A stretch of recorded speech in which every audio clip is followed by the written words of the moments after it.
Welcome to episode 39 of KinFit. I'm Michael. I'm Tiffany, and today we are filming on Montreal right by Molson Stadium. And it's a nicer and sunnier day this time. Well, it's a good thing, isn't it? Yeah, because I don't have my umbrella. All right, let's get to Fit News. So what's going on in Fit News this week? The first thing I want to talk about is a new bicycle sharing system in Montreal. Yes, very cool. So for all of you who live in Montreal, you must have noticed it by now. For those who haven't, recently in May, Montreal started a bicycle sharing system. It's called Bixi, and what it is it comprises of 300 stations and a total of 3,000 bikes spread all around the downtown core area of Montreal. Now, it's a service that you do have to pay. It's a rental system. I believe you pay $5 each time, and then there's a usage fee to it afterwards. The first 30 minutes is free, and then each additional 30 minutes afterwards, you have to pay an additional $1.50 or $3. You can, however, pay for the whole year. Yes. Okay, so that actually eliminates, makes it cheaper for you. Okay, and or you can try the 30-day membership as well, and then you also have an account on their website, and basically they give you an account number, you enter it, it unlocks the bike from each station, and you can bike around the town. Yeah, it makes everything really convenient to bike around. You don't need your car, especially downtown. It's already lots of traffic, so this makes it nice and eco-friendly. Eco-friendly, and forces people to do more physical activity. And each station is actually not too far apart. I believe the average is 300 meters. So depending on where you want to go, there's always a docking station to park your bike. Yeah, and I believe now they're not all open yet, but very soon they will be. Yeah, if you check out the map, I was pretty surprised. There's already a lot of them within the downtown area, but then there's little gray spots saying that there will be more bike stations in these areas, and there's a lot of them. Yeah, I've already started to see a lot of people use this system, so it's very encouraging. Yeah, and what's even cooler about it is that you don't actually have to bring your bike back to the same station you got it from. You can just leave it at the next one. Awesome. So I hope that you guys will try it out if you have the chance. Yeah, Bixi.com. All right. So on my end, we came across a really interesting site, and it lists the 33 most healthiest foods in the world. Give or take a little bit, I guess. But what's really interesting is that next to all of the different foods is a list of all the benefits and what it does and what it can do. And if you click on the actual food itself, it goes to a more in-depth page of information on that type of food. And of course, these foods it's no real big surprise. It's a lot of foods that we've been talking about already. Fruits and vegetables, really colorful. So please check it out for more information.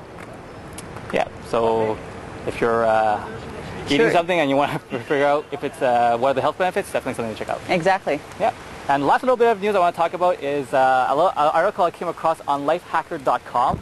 It's about the best tech tools and fitness plans to get you back in shape. And what I liked about it is it lists a lot of the tools that we talked about in the past. But two tools that I noticed that were very interesting that we never mentioned before. One of them is the Map My Run.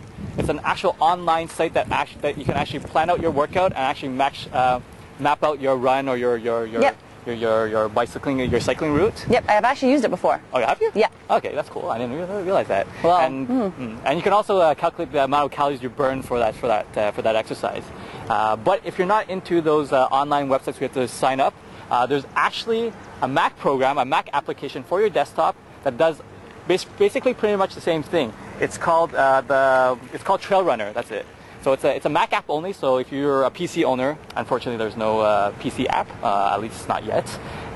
So it definitely has all the same benefits as the online site, and you can also it's also works well with I believe Nike plus iPod, the Google Earth, and your GPS system. Oh, very fun. Yeah. Excellent. All right, and I believe that's it for this week's Fit News. So for most of you, the golf season has most probably already started. And for those who haven't hit the golf course yet, well, with the nice weather coming along, it's most likely that you'll be hitting the golf course soon. Now, most often or not, I always see a golfer practicing on his swing, but what I don't see a lot is a golfer actually working out at home or training in a gym to strengthen their muscles for the game of golf. Now, why should you strength train for golf? Well, the explosive action of a golf swing can put significant stress on your shoulders, elbow, and wrist joints, also applying a lot of high torque forces on your low back and your hip structures. If you're not strong or fit in these areas, you can actually experience injuries in these certain parts of your body. Now, by practicing proper swing mechanics and performing appropriate strengthening and stretching exercises, you can develop a more flexible and stronger musculoskeletal system, therefore improving your hitting power and reducing the risk of injuries.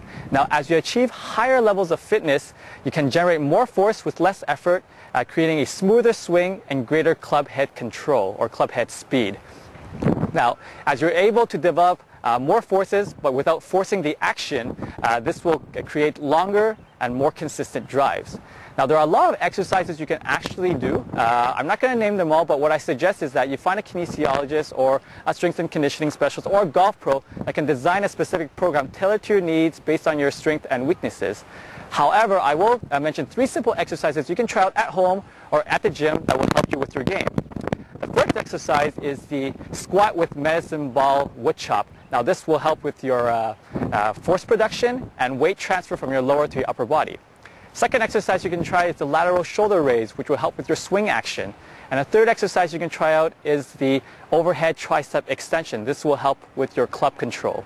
Now, those are 3 simple exercises you can try out. I'll have the descriptions on our show notes for you to view. And that basically wraps up this week's Fit Tip, and we will see you next time.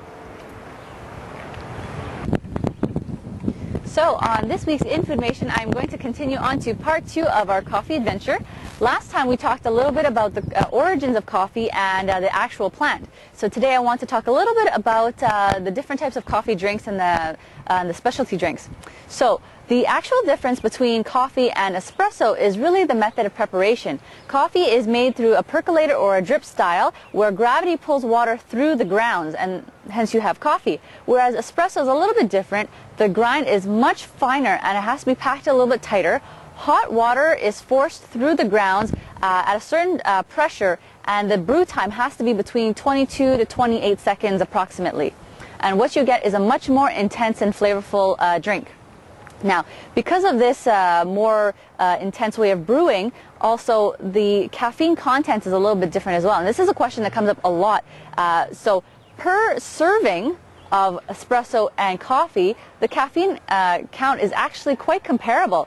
But the thing is, a serving of coffee is 8 ounces, whereas a serving of espresso is about 1.5 ounces.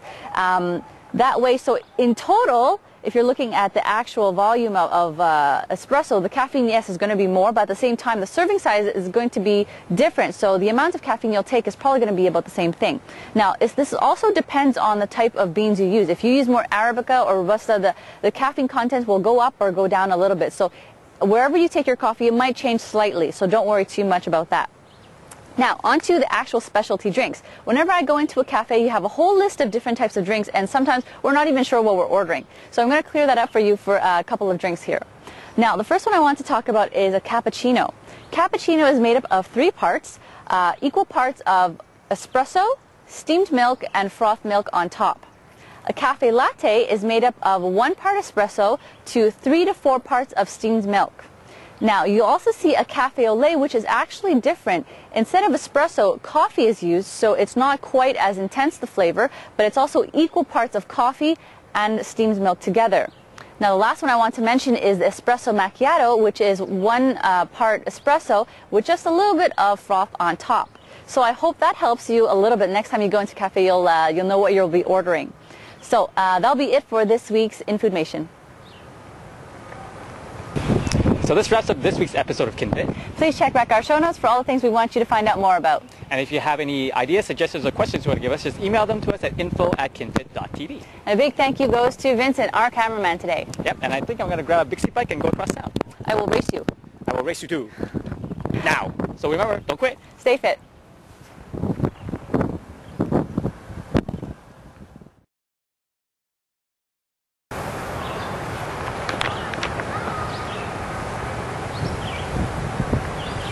Filming. Oh, are you? Whoops, I didn't realize that. And I'm going to take a Bixi bike and go across town. I'll join you. Oh, yeah. It's like, what are you waiting for? Yeah. Yeah.